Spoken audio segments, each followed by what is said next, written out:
So I want to move along and talk about something that is called trigger events.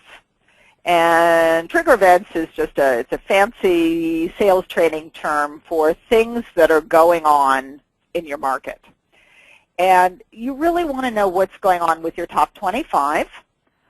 You do want to know what's going on in your market. If you're in multiple markets, you want to know what's happening in each of those markets. If you're working in different industries, you know, there was Mark who was in construction and also medical, so you want to know what's happening in these different industries, and you are going to want to know what's happening with your prospects. And again, you know, for your top 25, you want to know what's happening with the prospects, maybe individually, certainly the companies. And for the rest of your prospects, you do need to know what's happening in those markets and in those industries. So I'm going to recommend, if you haven't already done this, that you need to be setting up Google Alerts and Google Trends. So what you do is you go to google.com/alerts or /trends, and you put in the company name or the person's name.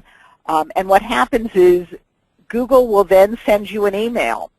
And you can do it, I think you can do it a few times a day. You can do it daily, weekly, monthly. I would suggest that you do it at least daily.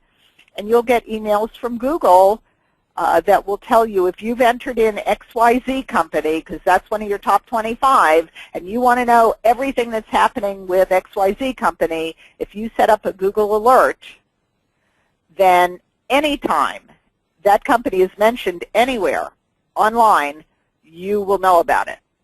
And the same thing with trends.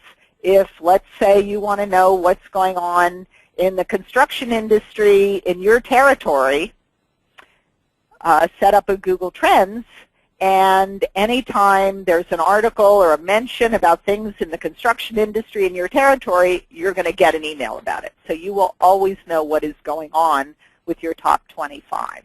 I'd also recommend, if you're not doing it for your top 25, that you follow them on LinkedIn, that you follow them on Twitter, because these are all great ways to get information about your top 25.